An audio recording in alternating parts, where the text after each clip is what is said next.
Tonight's traffic stop starts out looking like one of the most routine encounters you'll ever see, a vehicle driving at night without its lights on. But within minutes, this conversation takes a dramatic turn as an experienced deputy begins spotting clues that don't quite add up. Watch closely because nearly every question the deputy asks has a purpose, and every answer helps shape the investigation. You'll see field sobriety tests, difficult decisions, voluntary cooperation, and the legal choices every driver has to make during a DUI investigation. Most importantly, pay attention to how the interaction stays calm even as the stakes continue to rise.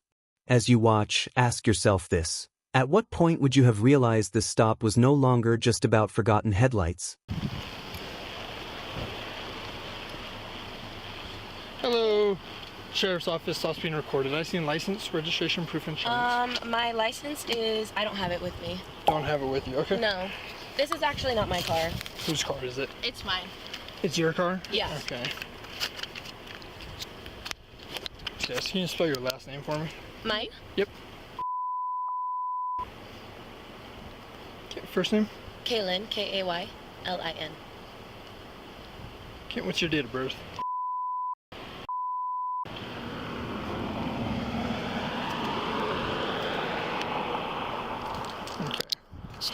Wait, do you know why I stopped you today? I'm pretty sure that I was going under the speed limit. Nope, so it wasn't a speed limit. You have no headlights, no taillights, none of your lights are on at all. Oh. Okay, like I said, this is not my car, so I did not know. Okay. My car is automatic lights, so I really apologize. There you go. No okay. Idea. Where are you coming from? We are coming from... Notice how the deputy isn't focusing only on the traffic violation anymore. Once the basic questions are answered, the conversation naturally shifts toward where the occupants have been and where they're headed. These aren't random questions. They help officers build a timeline and compare everyone's answers for consistency. Then comes the moment that changes the entire direction of the stop. The deputy says he smells alcohol coming from the vehicle. At that point, the investigation transitions from a simple equipment violation into a possible DUI investigation. What would you be thinking if you were in the driver's seat right here? We live in Lewiston, Clarkston, the Valley. So you're coming from there? Yes. Where are you going to? We are going to the Grove. To the Grove? Okay. Yep. Why do I smell alcohol coming from the vehicle? We have been drinking. You guys have? Yes, we have. You haven't at all? No. Okay. Is it okay? Would you be willing to do some voluntary field sobriety tests? Yeah. I just want to make sure you're okay to drive and everything. 100%. Go ahead and step out of the vehicle.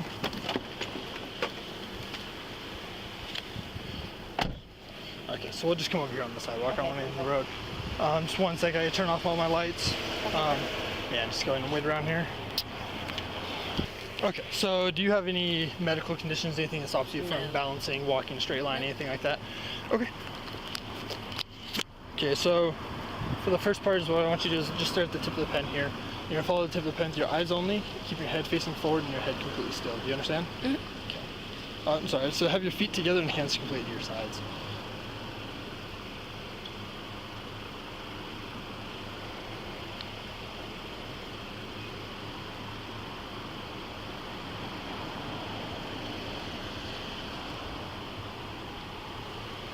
The first test you've just watched is designed to look for involuntary eye movements that may indicate impairment. Now the deputy transitions into the walk and turn test, one of the standardized field sobriety exercises commonly used during DUI investigations. Before the driver even takes a single step, the officer carefully explains every instruction. That's important because courts often examine whether instructions were given clearly before evaluating a person's performance. Any mistakes made after a complete explanation may become part of the officer's overall observations, but they're only one piece of the investigation, not automatic proof of impairment. Okay, so the next one's walk and turns. Just go ahead and stay right there. So for this one is, I'm going to put you in the starting position and then you're going to remain in the starting position until I tell you to begin the test. Do you understand? Okay. Okay, so I want you to imagine a straight line just going infinite out of your left toe, just going straight out in front of you. You'll go ahead and put your right foot on that line in front of your left foot, heel to toe. Put your hands to your sides, remain in this position until I tell you to begin. Do you understand? Mm-hmm. Okay, so for this one you'll take 9 heel to toe steps forward, staring at your toes and counting each step out loud. Okay. On your 9th step you'll take a series of small steps around your lead foot, and take 9 heel-to-toe steps back. It's going to look like this. 1, 2, 3. Then take that series of small steps. I took 3. How many are you going to take? 3. You're going to take 9. I took 3 for the demonstration. You're going to be taking 9. Okay. Steps back. Okay, that'll be 1, 2, 3. Okay. So the crucial thing is, got to count each step out loud, look down at your toes, and once you begin the test, you cannot stop until you are completely done. Do you understand? Okay. Okay, go and begin whenever you're ready. 1, 2, 3, 4, 5,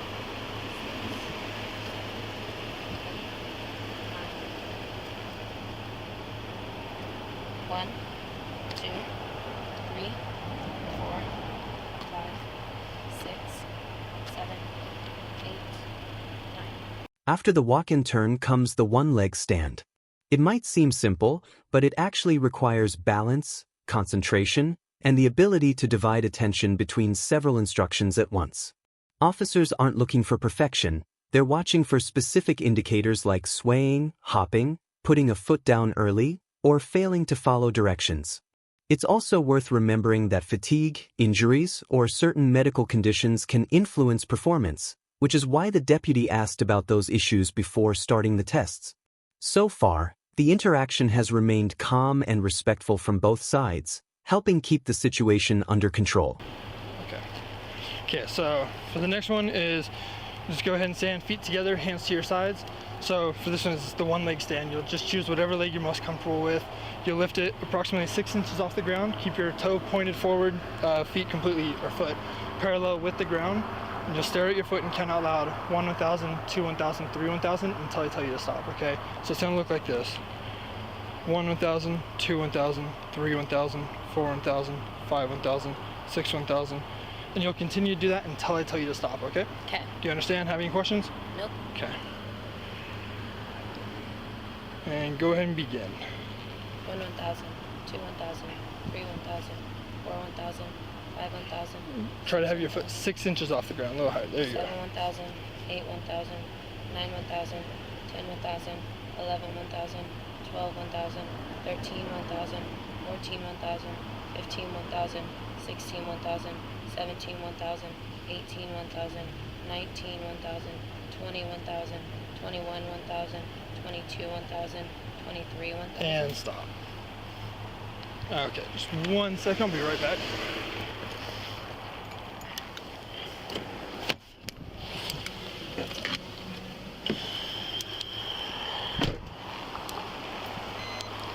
Now the deputy introduces the preliminary breath test, often called a PBT.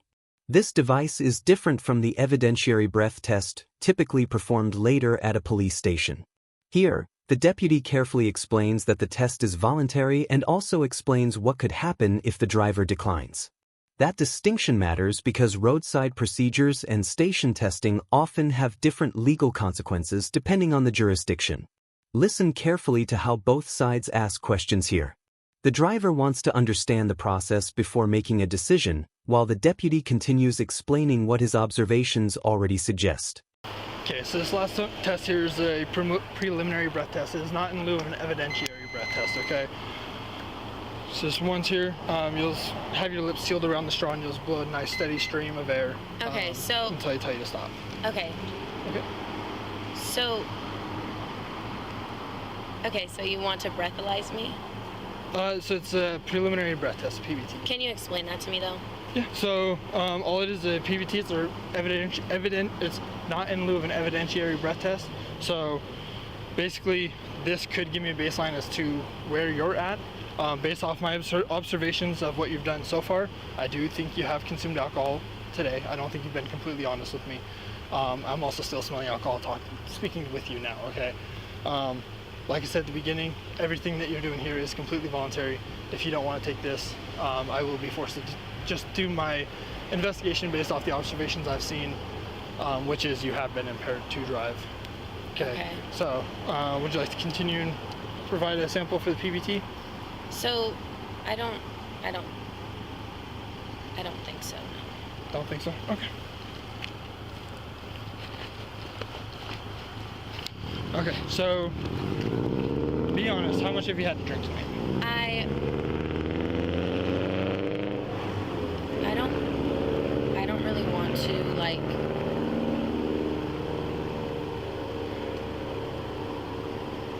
I don't really want to, like, say anything that could be, like, I don't know how to explain this without...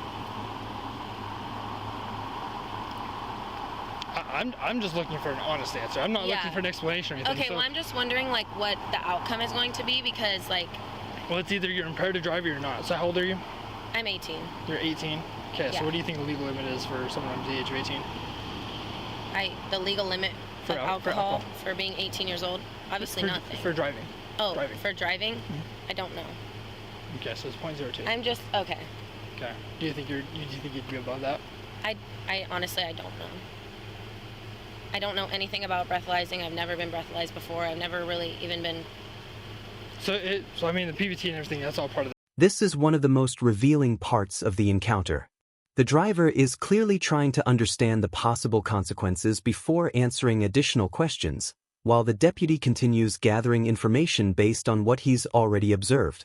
He explains that because the driver is only 18 years old, the legal standards are different than those for drivers over 21 in many jurisdictions. Moments like this often determine whether an investigation ends with a warning, additional testing, or an arrest. Based on everything you've seen so far, the odor of alcohol, the admissions, the field tests, and the refusal of the roadside breath test, what decision do you think the deputy is about to make? Yeah, no, I understand. Yep. I understand. Like, I got out of the car and I'm doing all of the tests. Okay, so what questions do you have, I guess, is what I'm trying to figure out. I'm just trying to figure out what the outcome is, like what is going to... Yeah, 1 second. I'm right here. Okay. And both of your friends have consumed alcohol? Yes. How much have they consumed? I'm not sure. We just came from Timber. From Timber? I thought Yeah. you said you came from Lewiston. Yeah, we're from Lewiston. No, but I asked you where you guys were coming from. You didn't mention Timber at all. You mentioned just Lewiston. That's where we pulled out from. Okay. Okay. This is the turning point of the entire encounter. Up until now, the deputy has been gathering observations and giving the driver opportunities to cooperate voluntarily. Based on everything he has seen, including the driving behavior, the odor of alcohol, the driver's statements, and the field sobriety investigation, he has decided there is enough evidence to make an arrest. Notice how the deputy immediately explains what's happening and begins discussing what will happen with the passengers and the vehicle.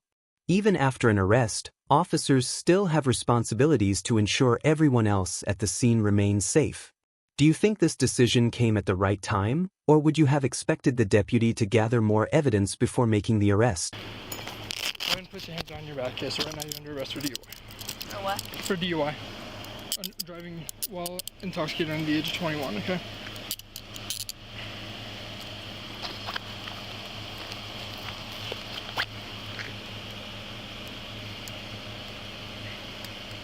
Okay, so double lock those, so they're not going to tighten up on you or anything like that, okay?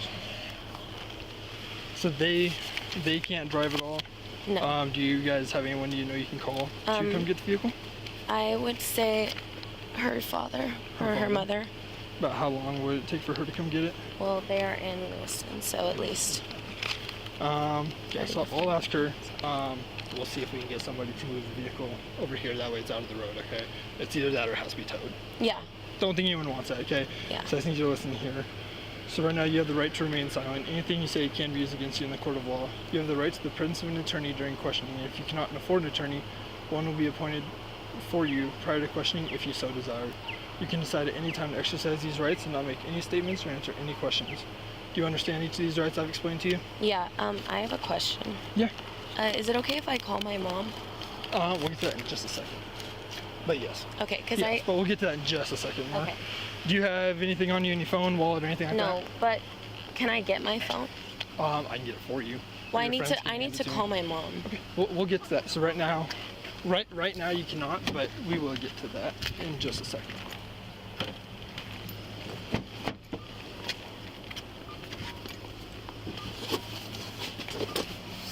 Okay, so want to grab a phone? Do you want to grab anything else real quick? No, I just need my phone, so I can Just call need my it. mom. Okay.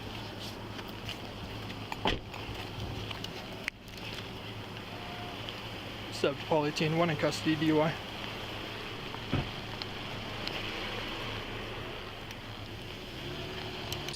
One detail that's easy to overlook is how the deputy balances enforcement with practical problem solving. Instead of simply arranging for the vehicle to be towed immediately, he's working with the passengers to see if a sober, responsible person can retrieve it. That approach can save the owner significant towing and storage costs while still keeping an impaired driver off the road. The deputy also explains why he believes alcohol consumption occurred despite the passengers minimizing how much was consumed. Investigations often rely on the totality of circumstances rather than any single statement or observation. Every small detail contributes to the overall picture. Okay, so she needs her phone to call her mom. Is she getting arrested? At the moment, yes. So how much has she had to drink tonight? Because she's had alcohol to drink tonight. She had a little bit, like 3 hours ago. 3 hours ago? Time ago, What's a little before bit? we Like of what? Like a tea, a twisted tea. Okay, That 3 hours. Yeah. So if it's 3 hours ago, I still wouldn't be smelling it off her breath when I'm out there, and that's where the whole issue comes in, and the fact that she's under the age of 21. Correct. Okay, so, I mean, neither of you can drive. It's your vehicle? Yeah. Okay, is it okay if myself or I can get another officer here to just move the vehicle over here? So Yeah, she that's said, fine. I guess her mom or her dad can come pick it up, or unless you have anybody in Pullman. Can I that call can my come. parents real quick and see if they are able to? Yeah, that'd be fine. Like Do I I said, need to do any? Do you need my registration or license or anything? no, I got it. Okay. Well, yeah, no, don't worry about it. I'll call them right now and try to figure that out. Okay, did they live here in Pullman, or how soon do you think We they can live be here? down in like Lewiston, Clarkson. It's like 20. Okay, so your parents do too as well? Yes. Okay. We all do. Okay, so it is okay though if need be to move the vehicle Yeah, in the parking lot of there? course. Okay. Yes.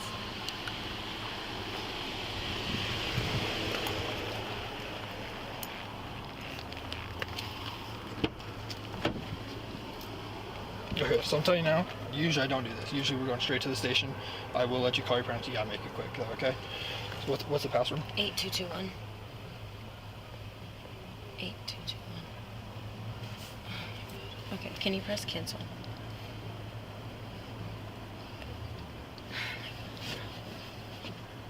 Just,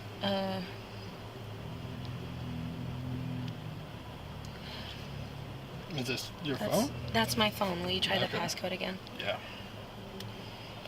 8221. Oh my god. That, okay. You're positive it's your phone. That's a my password. birth date backwards. Okay. That's what my passcode is. 8221. I don't want to try too many times, so I don't want to lock you out. Okay, so we gotta Will you grab my, can I call on my friend's phone? I just need to I need to call my mom. Okay. So, because we can't take too much time out here. I mean, we're blocking. I We're blocking the road. I So, what we're gonna do is we're gonna go to Pullman, do the Pullman PD, do the rest of what I needed to get done, and then then you'll be able to call your parents up with that. Because we gotta get out of the road. We gotta stop blocking all the traffic that's gonna be turning here. It's not exactly safe to be out here. Do you want me to grab a wallet or anything else that you guys to go with you? No. Okay.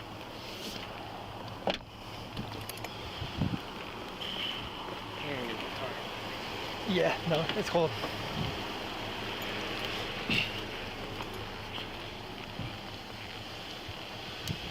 Okay, so do you know the past? Even after the arrest, the tone of the conversation remains remarkably calm. The driver is understandably worried about contacting family, while the deputy continues explaining each step instead of rushing through the process. That's an important aspect of professional policing. Clear communication often reduces confusion, lowers emotional tension, and helps everyone understand what's happening next. Notice that the deputy also prioritizes moving the investigation away from an active roadway before addressing additional requests. Safety isn't just about enforcing the law. It's also about protecting everyone standing near moving traffic. Let's go to her phone because she seemed to have forgot it. Yeah. Is it 8221? I'm just curious. So, yeah, because she can't get into her phone apparently. I guess she forgot her passcode. It should have Face ID. Did you turn the car on? Apparently that's Like- not working either. Yeah, I really have no idea. okay. I'm sorry. Yeah, no worries. What would you? I can't really get a hold of anyone at the second. Like, are you? So Needing us to do anything specific is what I'm asking. Nope. So what I'm gonna do is I'm gonna get a Pullman unit over here. Okay. One of their guys is gonna move the vehicle for me just there Right. until you guys can wait for somebody to come pick it up. Okay. She's gonna call her parents when we get to the station after I gotta do everything else I gotta do, and then if she knows her mom's number, she can I can give her my phone to use real quick. If Okay. that's okay. Yeah. If possible.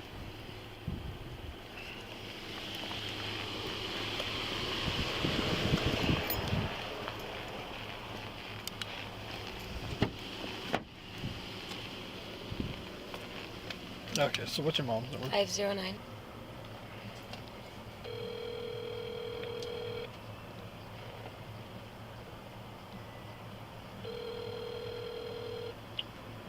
Hello. Mom, What? I just got arrested. Seriously? I'm serious. I'm in Pullman. What the fuck, dude? Yeah, yeah. No, she got arrested in Pullman for partying, I'm assuming. Okay, so what does that mean for me? Sorry, I just woke up. It's okay. Tired. I'm going to the police station, so Okay. I'm not really sure what else is going to go on after that. There's an officer right here, though. Am I able to talk to him? Is Yeah. that possible? Yeah, you're on speakerphone. Oh, okay. He's right here. Hello, it's Deputy Peterson at the Sheriff's Office. So, yeah, right now your daughter's under arrest for DUI. So what we gotta do is go to Pullman Police Department and perform what we call the Drager test, the BAC test, and then everything will be determined from there. We just need the vehicle moved. This is the number that I was told to call. So can I get someone? We got permission from the driver or the owner of the vehicle who's in the passenger. Can you have someone move the vehicle? They just want it moved over here. Oh, yeah. Her parents are coming to get it in a bit from Lewiston. What about the rest of the people? They're all intoxicated. Oh. Just coming from Timber. So yeah, so we're gonna be going to Pullman PD, and then everything will be determined after that. Your daughter will have her phone with her, and she'll be able to give you a call once we're done with everything there. Mom? Hello? Okay. Something call me, I guess. Just let me know Okay. what's going on. Yep. Yeah. Once everything's done there, then your daughter will be able to give you a call at that point. Okay. Okay, thank you. Yep. Oh, okay.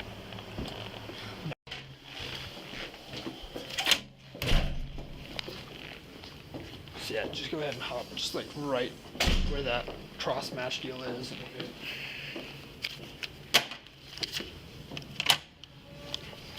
Okay, go ahead and step on through here, and then just have a seat in that chair.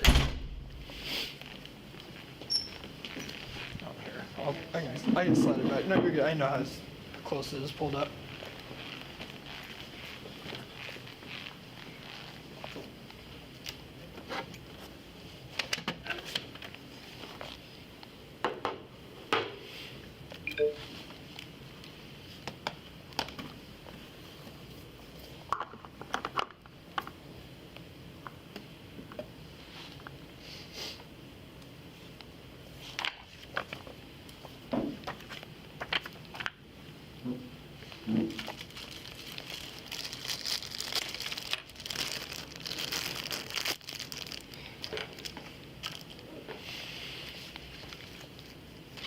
Now the investigation enters one of its most legally significant stages.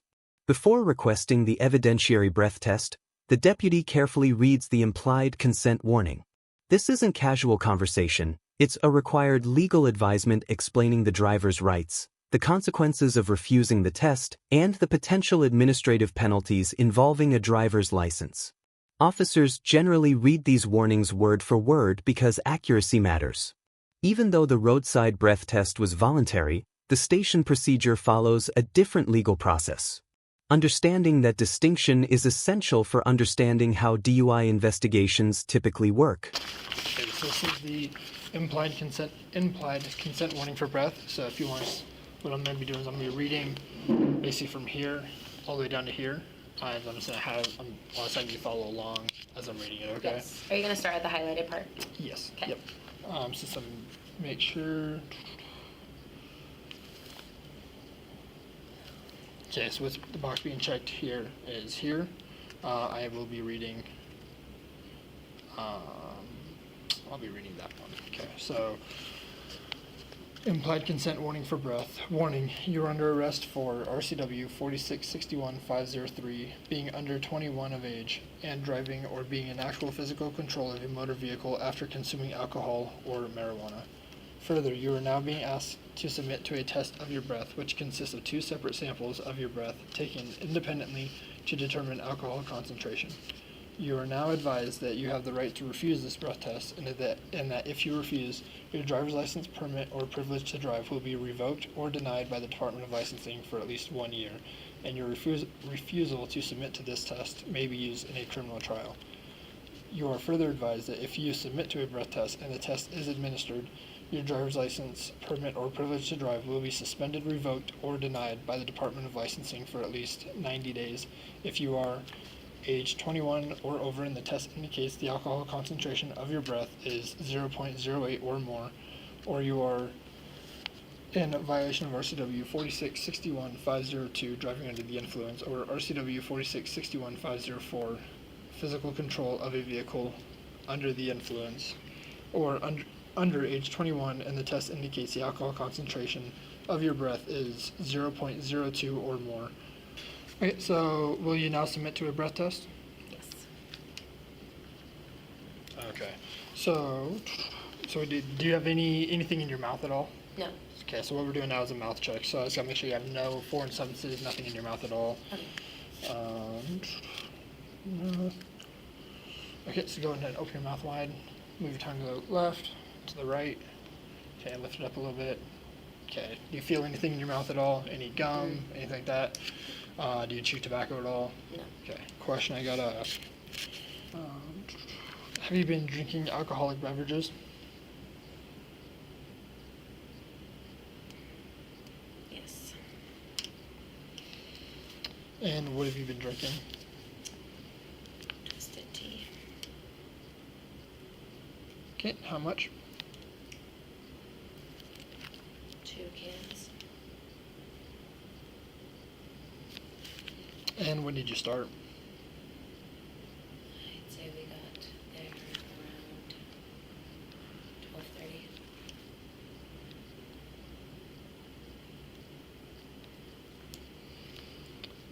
12:30. And who have you been drinking with? 230 I mean, just friends if it's... friends. Okay.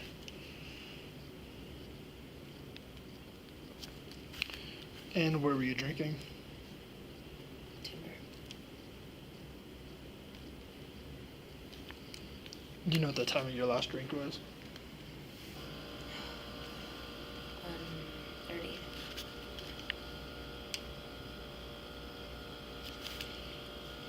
Do you believe your ability to drive was affected by your alcohol or drug usage? Like in my personal opinion, Yeah. no. Okay. Have you ever been arrested for a DUI before? No. Okay.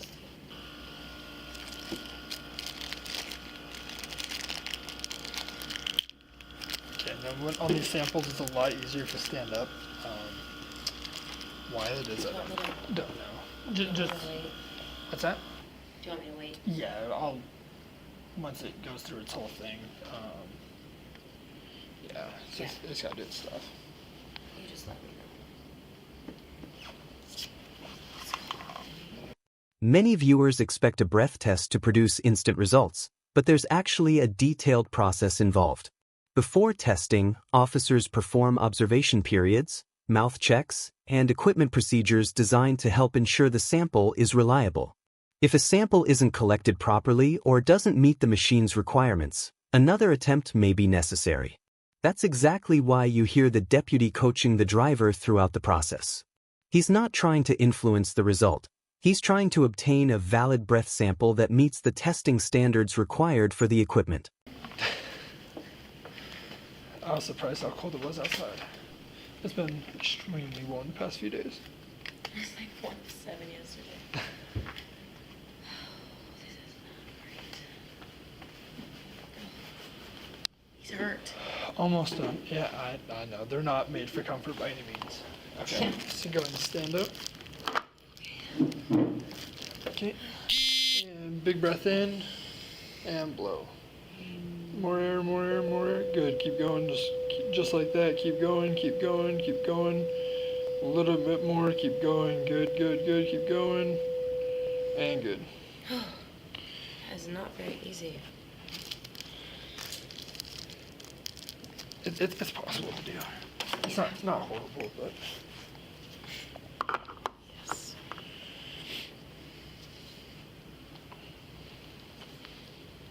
Okay, so that's gonna go do its thing again, and then prepare the second sample.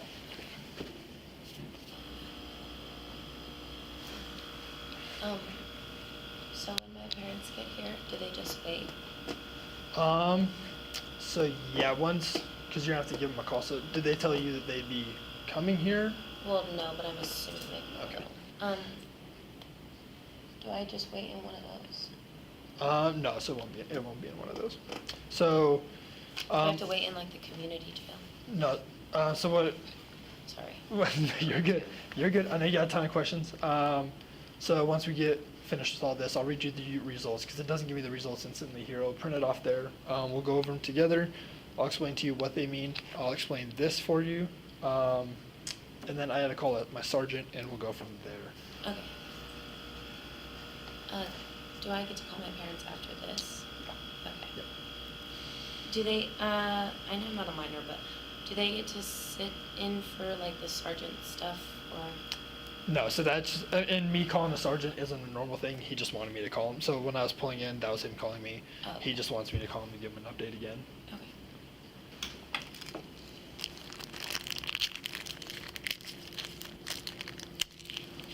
That night shift probably isn't fun. One of the more unexpected moments comes here. Once the formal testing process pauses, the conversation becomes surprisingly casual. The deputy answers questions about working night shift, explains that he's relatively new to law enforcement, and even talks about patrol duties on jet skis. Some viewers may find this surprising after an arrest, but conversations like these aren't uncommon. Maintaining a calm, respectful atmosphere can make the remainder of an investigation smoother for everyone involved. It also reminds us that routine conversation doesn't change the seriousness of the investigation. It simply reflects professional communication while waiting for the next procedural step. It has its moments, here and there. Lately, no, it has not been the best. It's been extremely slow. You just sleep all day then? Kinda. I mean, I'm up by 9 or 10 or so, but yeah, because we got off for the sheriff's office, we were off at 3, so I was off 4 minutes ago technically. But So do you get to go? what do you mean? Just somebody else come in and do it, you get to go? No, nope. So I take care of this basically from start to finish, and then move on from there. Yep. Sorry That- for holding your night up. You're good. It's the job. It's the job. I love it. How long have you been doing it? A year and a half. So I'm still new. Night Yeah. shift. Yeah. Yeah, it's night shift today, and then tomorrow at 11 o'clock down at the river, and then night shift again. You get to ride jet skis? We do, yes. I was taking a walk by the river and I seen some sheriffs on jet skis. I was like, they must be having a blast. Yes. Just get paid It's for it. fantastic. It's by far the best part of the job, by far. I don't think I'll ever complain about that part. This is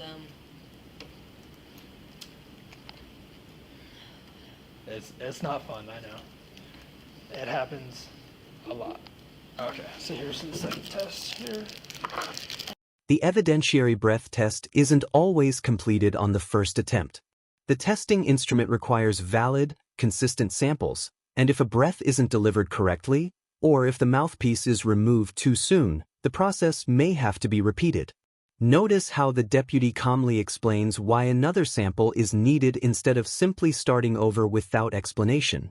Clear communication helps the driver understand what's happening and creates a transparent record of the testing process. Moments like this also show why patience is important during DUI investigations. as both the officer and the driver have to follow very specific procedures before the test can be finalized. Yep. Yeah, you're good. Okay, so big breath in and blow. Good, good, good on the edge. Hold that, keep going, keep going, keep going. Still good, keep going, and stop. Easier to say. It usually always is. Okay, so we're gonna have to do, I guess we're gonna have to do it again. See that one. Okay, so big breath in and blow. Good on there. Keep going, keep going, keep going, keep going. A little bit more, a little bit more. Good, good, good. Okay. Sorry. Nope, you're good. It took a nose dive, I understand. Okay. So, yeah, it might have been. I think I moved the mouthpiece too soon on that second breath. One more. No, the reason why you had to provide the other one was because I removed the mouthpiece too soon. Oh, okay. So, yeah, since it's going to do its thing, then print the results. Almost done. It's nobody's fault but my own. As the machine finishes processing the samples, the deputy offers a brief piece of life advice that goes beyond law enforcement. Rather than criticizing or escalating the situation, he reminds the driver that one poor decision doesn't have to become a lifelong pattern. Whether viewers agree with every decision made during this stop or not, interactions like this demonstrate that professionalism often includes treating people with dignity while still enforcing the law. It's a reminder that accountability and respect can exist at the same time. Decisions are made, they're not always good, not always bad. I mean, I understand, but the biggest thing, as long as it's a one-time deal, as long as it doesn't become a habit. Trust me. Oh. Okay. Now comes the evidence the investigation has been building toward. The deputy explains each breath sample, identifies the readings produced by the testing instrument, and clarifies that the lowest qualifying sample is generally used for consideration. Because the driver is under the legal drinking age, the applicable alcohol threshold is different than it is for drivers who are 21 or older in many jurisdictions. This illustrates why understanding the law matters just as much as understanding the numbers. A result that might be interpreted one way for an adult driver can carry very different legal consequences for someone under the age threshold. Okay.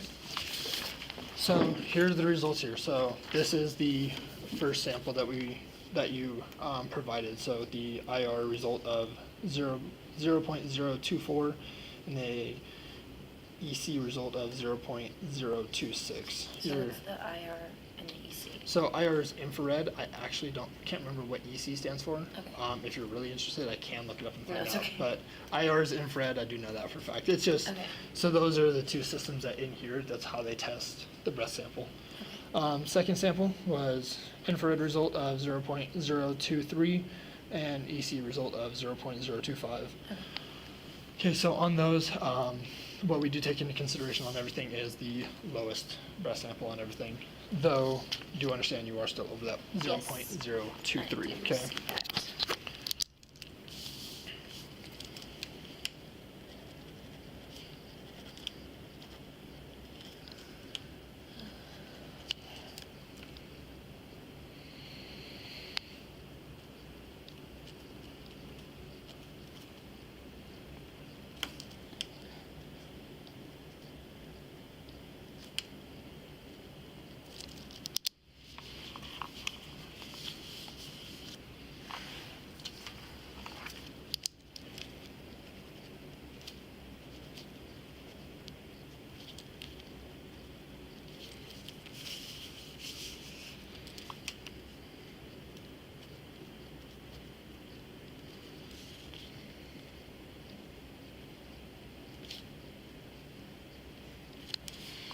Okay, so request for DUI hearing.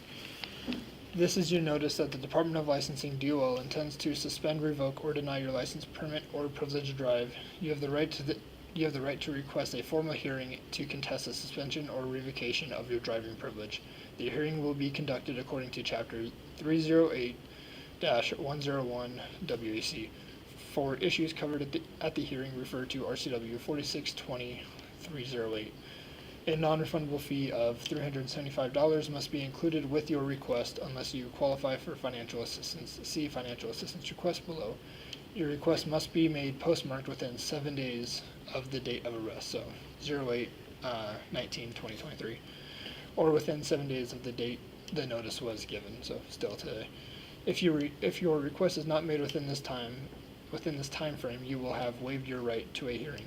Send this completed form with a check or money order payment to the Department of Licensing to Hearings and Interviews Department of Licensing, P.O. Box 9048, Olympia, Washington. Do you have any questions about this at all? No. So this goes with you. The investigation may feel like it's winding down, but this paperwork is incredibly important. The deputy carefully explains the driver's right to request an administrative hearing, the filing deadline, possible license consequences, and what happens if those deadlines are missed.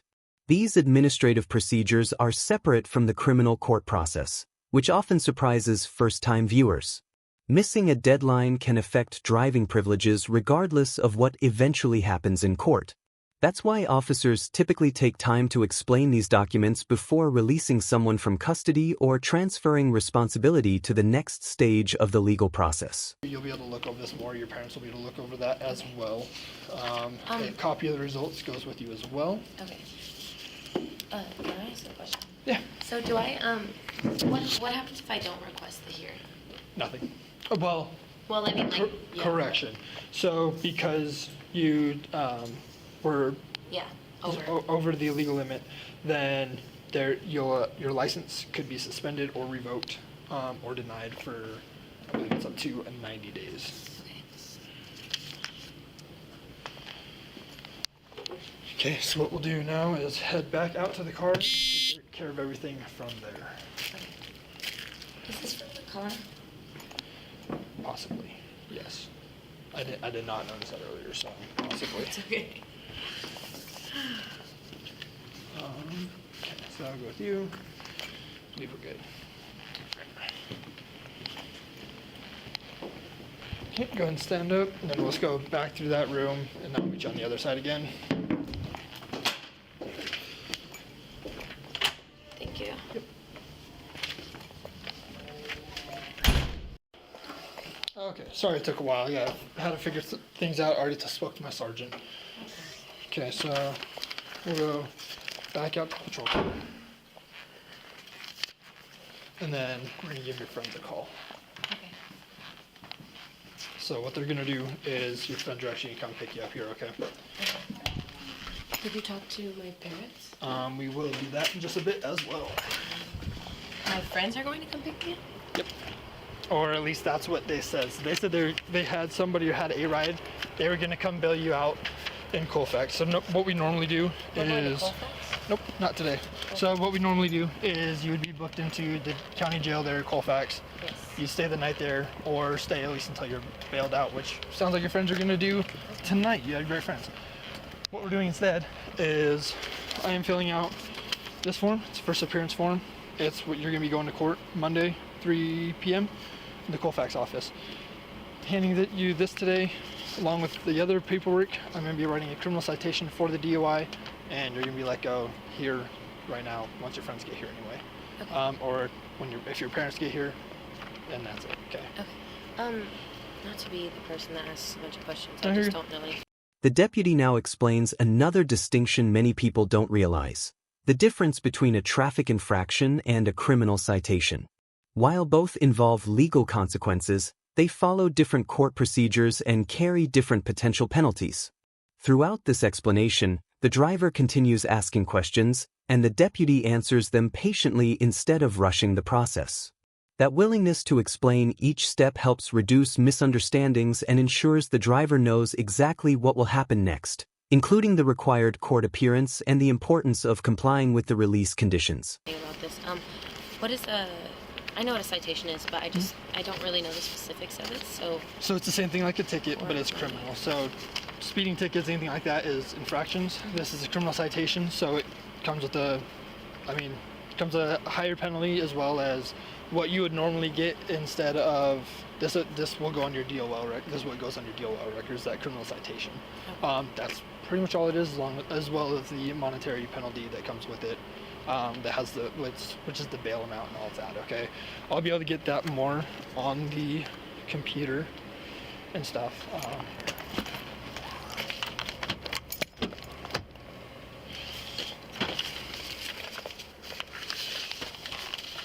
Okay, if I take you out of handcuffs, you're gonna hit me, punch me, slap me, kick me?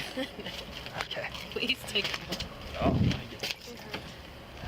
I know, like I said, they're not built for comfort, I understand. It's cold. Probably because I don't have. Yeah, I actually feel bad for your friends that had to be out there for a little while. I'm curious what they did, or what they were able to do. Thank you. Yep. Just go ahead and sit in the back here again, and then I'll fill out the paperwork I gotta do and everything else. Okay, so my body cam is on. So all this thing go. I'm gonna explain it to you again. Okay, so this is the criminal citation that goes with. I'm so sorry. Nope, you're good. So this is the criminal citation that goes with receiving a DUI. So it has vehicle information. Oh, sorry. Cold. Sorry, I just wanted to give you a hug and tell you that I love you. Okay, so this is the criminal citation goes with having a DUI. So it has the vehicle information, your information, and the charge underneath. This also has the court date that you were to appear at, as well as what's on this form here.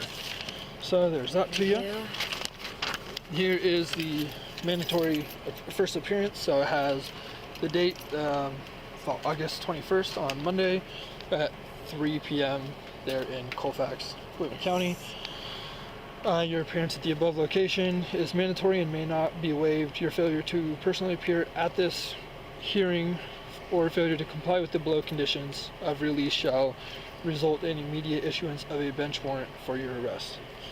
Okay, so it's important to show up there. Then this is your copy of the results that I explained to you there of your first breath sample, your second, and this is that request for a DUI hearing that you can speak about. And if they do suspend your license or anything like that, this is where you can get an ignition interlock to where it continues to drive. You can continue to drive, but you have to blow and go before you. Yep. So there's that. There is friend's keys back for you and your phone. Thank you. Okay, thank you. Of course, yes. I know, it's chilly. Sorry. Nope, it's okay. Yeah, have a better day. What began as a simple equipment violation quickly developed into a full DUI investigation after the deputy observed multiple indicators that required further examination. Throughout the encounter, we saw a combination of routine police procedures, voluntary field sobriety testing, legal advisements, evidentiary breath testing, and detailed explanations of the driver's rights and responsibilities. Whether you focused on the deputy's investigative techniques, the driver's decisions, or the legal process itself, this case highlights how quickly seemingly minor choices can lead to significant legal consequences, especially for drivers who are under the legal drinking age. Encounters like this also demonstrate the importance of clear communication, procedural consistency, and maintaining professionalism even during stressful situations. Now we'd love to hear from you. Do you think the deputy handled this investigation appropriately from start to finish? Was there anything you would have done differently if you had been in the officer's position, or in the driver's? If you found this breakdown as intense as we did, hit that like button, share your thoughts in the comments, and don't forget to subscribe for more real-life body cam breakdowns. Thanks for watching, and we'll see you in the next one.